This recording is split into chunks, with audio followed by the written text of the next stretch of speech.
भक्त रविदास जी। भक्त रविदास जी बनारस के निवासी थे और ये शहर विद्वानों ब्राह्मणों का बहुत बड़ा केंद्र था और यहाँ पर जंत्र मंत्र तप जप के साथ साथ मूर्ति पूजा का भी जोर था। लेकिन एक तरफ जहाँ ऊंचे कुल के विद्वान लोग मंदिरों में जा जाकर मूर्ति पूजा करते थे, वहीं दूसरी तरफ इसी शहर में कुछ ऐसे लोग भी थे जिन्हें मंदिर जाने की इजाजत नहीं थी, न वेद आदि पढ़ने की अनुमति थी। विद्वान लोग इन्हें छोटी जात के लोग कहते थे, कुछ लोग इन्हें नीच भी कहते थे, जो घरों की सफाई करते थे, जहाँ कोई छोटा मोटा काम करते थे। लेकिन इसी बीच भक्त रविदास जी का जन्म होता है। उन्हें भी छोटी जात का कहकर चिढ़ाया जाता है, लेकिन वह किसी का गुस्सा नहीं करते थे, बल्कि वह तो लोगों को बताते थे कि आओ मैं तुम्हें रब के बारे में बताता हूँ। वह रब जो हम सभी में है, वह रब जो खुले आसमान में भी है, रेत के कण में भी है, ब्राह्मण में भी है और मुझ जैसे चमार के मन में भी है। वह तो इतना नजदीक है जितने हमारे हाथ। भक्त रविदास जी फरमाते हैं कि सर्वे एक अनेक स्वामी, सब घट भोग वै सोई। कह रविदास हाथ पै नेरे, सहजे होए सो होई। क्या दुनिया वालों, वो रब जो सब में है वो एक है और वो एक होकर भी सभी में मौजूद है। वह मुझ में है, तुम में है, सब में है। हमारे सबसे नजदीक हमारे हाथ हैं, पांव हैं, जिन्हें हम देख सकते हैं, मगर वो तो उससे भी नजदीक है, हमारे अंदर है। और इस जहान में वही होता है जो उसकी रजा होती है। वहां के विद्वानों ने जब ये सब देखा सुना तो उनसे रहा नहीं गया कि एक छोटी जात का चमार जो मरे हुए पशुओं को ढोता है, हमारे जूते बनाता है, वह ज्ञान की बात कैसे कर सकता है। विद्वानों ने भक्त रविदास जी को कहा कि तुम छोटे हो और छोटे ही रहोगे, इस ज्ञान से तुम बड़े नहीं हो जाओगे, तुम रब से नहीं मिल पाओगे।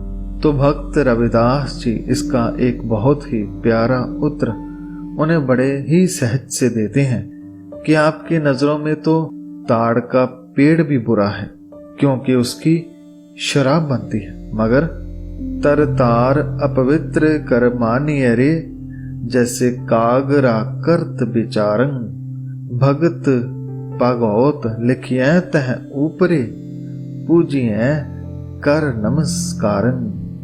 संगत जी, ताड़ का पेड़ नारियल के पेड़ के जैसा होता है। पुराने समय में यहाँ इसे बुरा माना जाता था क्योंकि इसकी लोग शराब बनाकर पीते थे।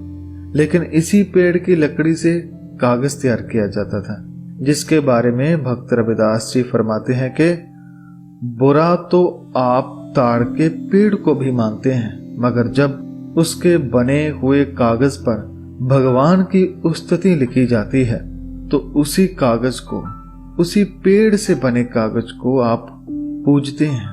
पेड़ तो वही है, बस उस पे जब रब का नाम आ गया तो वह भी पवित्र हो गया। इसी तरह जब मुझ में उसका नाम आ गया तो मैं अपवित्र कैसे रह जाऊंगा। मेरी जात आपकी नजरों में चाहे छोटी है, मगर इस दिल पर उस रब का नाम लिख दिया है। एक वही है जो मेरे रोम रोम में बस रहा है, तो फिर मैं कैसे छोटा हो सकता हूं। और मैं तो आपकी इस सोच से भी आगे जा चुका हूं, जहां पर जाकर मुझे लगता है कि मैं हूं ही नहीं, मैं तो तू बन गया हूं। जैसे समंदर और लहर दोनों एक ही हैं, इनमें कोई अंतर नहीं, ऐसे ही अब मेरी हालत है। तो ही मोही मोही तो ही अंतर कैसा, कनक कटक जल तरंग जैसा। हे प्रभु, तू ही मैं हूँ और मैं ही तुम हो, तेरे मेरे बीच कोई अंतर नहीं है। ये अंतर ऐसा है जैसे सोना या सोने से बने आभूषण। ये अंतर ऐसा है जैसे जल या उसकी लहरें। जैसे इनमें अंतर नहीं, वैसे ही मुझ में और तुम में अंतर नहीं। और ऐ दुनिया वालों, तुम सब में भी और रब में कोई अंतर नहीं। तुम भी उसका ही हिस्सा हो। केवल खुद को तलाशने की जरूरत है। खोजोगे तो सब मिलेगा। भक्त रविदास जी फरमाते हैं कि यह जीवन बहुत ही मुश्किल से मिलता है। इसे जात पात वैर विरोध में मत गवाएं। यह जीवन आपको अवसर मिला है, अवसर उस एक से एक होने का। इसलिए इस मनुष्य जन्म की कद्र करो। अपने आप को परमात्मा के साथ जोड़ो। अगर दिल में परमात्मा नहीं तो चाहे सोने के महल ही पास क्यों ना हो, सब व्यर्थ है।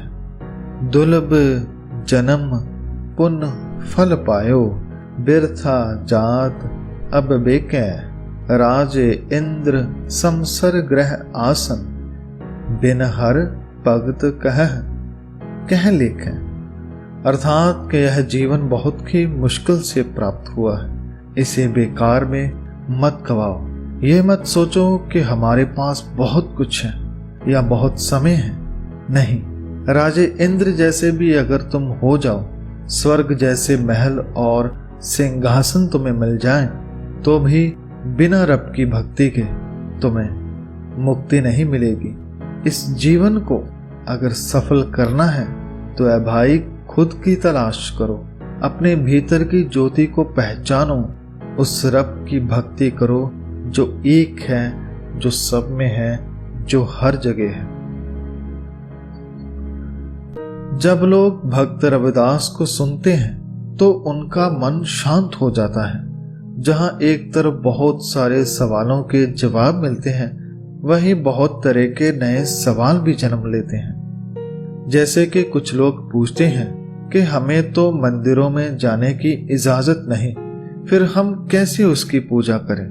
तो संत रविदास जी जवाब देते हैं कि वो ईश्वर हर जगह है। तुम जहां चाहो उसकी भक्ति कर सकते हो, उसकी पूजा कर सकते हो। पास में खड़े विद्वान कहते हैं कि कैसे?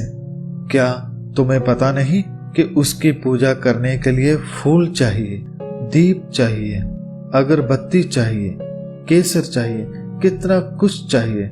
तो भक्त रविदास जी फरमाते हैं कि ये सब मेरे पास है और ये सब मेरे लिए उसका नाम है, वही मेरा सब कुछ है।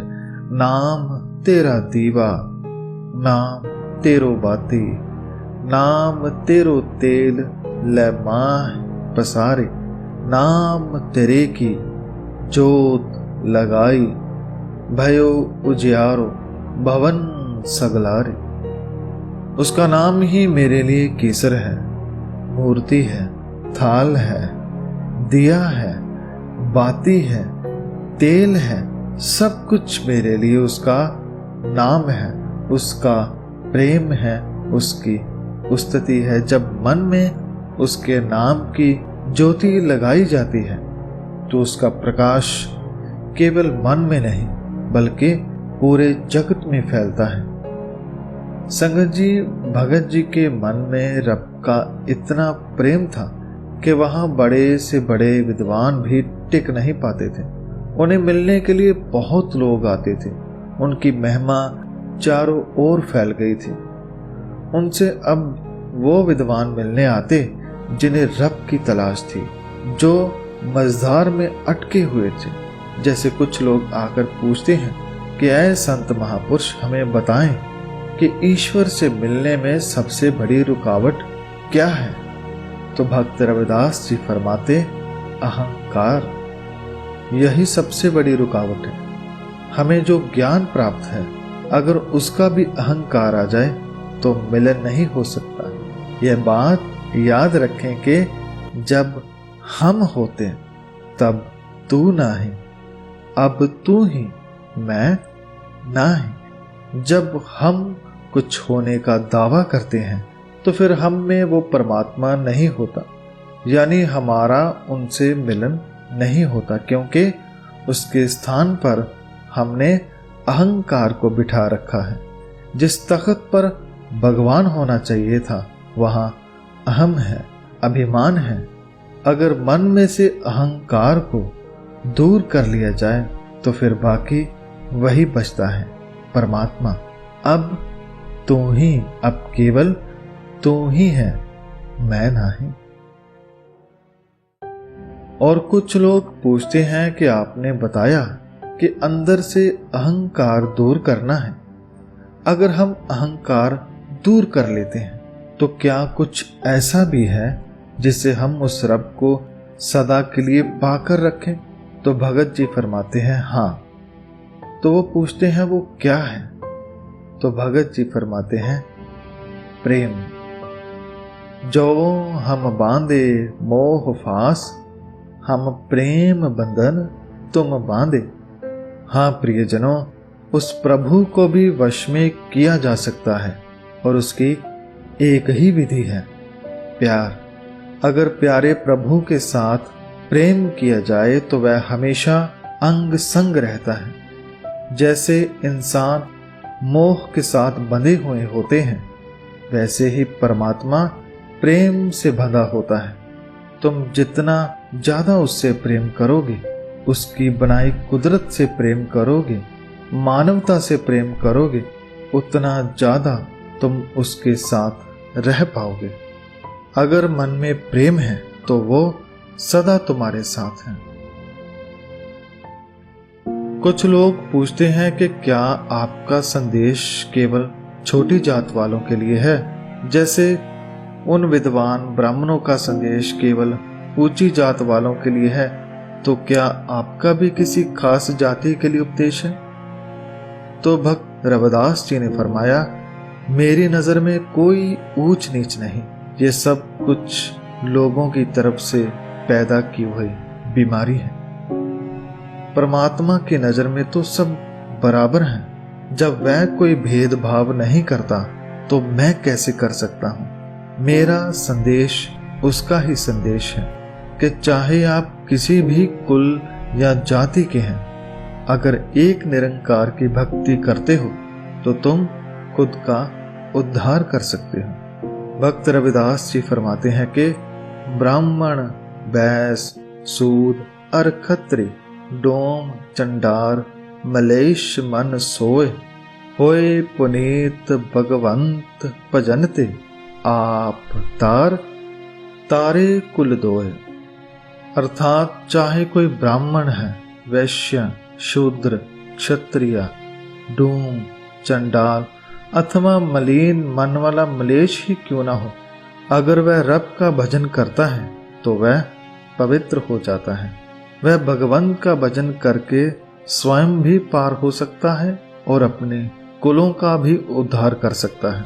जैसे परमात्मा सबके लिए बराबर है, उसका प्रेम, उसकी भक्ति, उसकी मेहर सबके लिए बराबर है। इसलिए जो भी उसे पूरे मन से याद करता है वह उसे पा ही लेता है। मैंने भी तो उसे ऐसे ही पाया है। कुछ लोग पूछते हैं कि हमारे यहाँ कई लोग शराब का सेवन करते हैं, इसे भी देवताओं का रत्न कहते हैं। कई जगह तो इसका प्रसाद भी दिया जाता है। क्या शराब पीना सही है? क्या ये भी भक्ति का मार्ग है? तो संत रविदास जी फरमाते हैं कि नहीं, शराब पीने से मस्ती नहीं आती। ये मस्ती तो एक पल है, दूसरे पल नहीं। रब का भगत तो उसके नाम को पीता है, जिसका नशा जीवन भर रहता है। इसलिए दुनियावी शराब का नशा मत कीजिए। सुरसरी सलल कृत बारूनी रे, संत जन करत नहीं पान। बारूनी यानी शराब, अर्थात कि शराब अगर गंगा जल लेकर भी बनाई जाए तो भी किसी संत जन ने इसका सेवन नहीं करना है। और हमारे अंदर जो शराब रूपी अवगुण है, अहंकार, उसे भी मन से दूर करना है। ये बाहर की शराब से भी खतरनाक है। इसलिए शराब चाहे दुनियावी है या अवगुणों की, किसी को नहीं पीना है, उनका सेवन नहीं करना है। कुछ लोग पूछते हैं कि हम तो छोटे हैं, हम कैसे उससे मिलें? तो भक्त रविदास जी फरमाते हैं कि खुद को छोटा समझना बंद कीजिए, बल्कि खुद को तलाशिए। रब ने आपको जीवन दिया है, आपको मकसद दिया है। अगर हम खुद को कोसते रहेंगे कि हम छोटे हैं, हम कुछ नहीं कर सकते, तो कभी आप सच में कुछ नहीं कर पाएंगे। इसलिए खुद में आत्मविश्वास लाइए और चारों तरफ देखिए। क्या कबीर जो कपड़ा बुनने वाला था, क्या उसको रब नहीं मिला? क्या सदना जो कसाई था, क्या उसे रब नहीं मिला? सैन जो नाई था, क्या उसने परमात्मा को नहीं पाया? नामदेव, त्रिलोचन, कितने ही ऐसे भक्त हैं, ये सब तुम में से ही एक थे, मगर उन्होंने अपने छोटे होने को शर्म नहीं माना। उन्होंने उस बड़े यानी रब से प्रेम किया, उस सर्वशक्तिमान परमात्मा को पाया। और आज आप देखिए, उन्हें सारी दुनिया याद करती है, क्योंकि उन्होंने काम काज करते हुए उस रब को याद किया, उसकी बंदगी की, उसको पाया। भक्त रविदास जी फरमाते हैं कि नामदेव, कबीर, त्रिलोचन, सधना सैन तरे, कह रविदास सुनो रे संतो, हर जियो ते सब है सरे। ऐ भाई सुनो, नामदेव, कबीर, त्रिलोचन, सधना और सैन जैसे इस संसार समंदर से पार हुए, उन्होंने रब को पा लिया। मैं भी तुमसे यही कह रहा हूं कि उस हरि परमात्मा की पूजा करो, उसकी भक्ति करो, उससे प्रेम करो, उसे खुद में खोजो। एक वही है जो भेदभाव नहीं करता, चाहे छोटे हो या बड़े, नीच हो या ऊंच, जो भी पूरे मन से उसे चाहता है, उसे वो मिल जाता है। तो संगत जी, ये थे भक्त रविदास जी के 10 उपदेश। संगत जी, उनकी वाणी में बहुत शक्ति है, उनके जीवन में प्रेरणा है। अगर हम पूरा मन लगाकर उनकी वाणी के एक एक अक्षर को पढ़ें, तो हम भी उस रब से मिल सकते हैं। हम भी खुद में से बुराई मिटाकर अच्छे इंसान बन सकते हैं। संगत जी, ये सारी वाणी जो हमने पढ़ी, ये वाणी श्री गुरु ग्रंथ साहिब जी में दर्ज है। तो अंत में आइए हम सब मिलकर संत रविदास जी को नमन करें और उनके बताए हुए मार्ग पर चलकर जीवन सफल करें। आप सभी का धन्यवाद। धन्यवाद साहब श्री गुरु ग्रंथ साहिब जी महाराज जी का। कोई तमाम गलतियों की मैं क्षमा चाहता हूँ। वाहिगुरु जी का खालसा, वाहिगुरु जी की फतेह।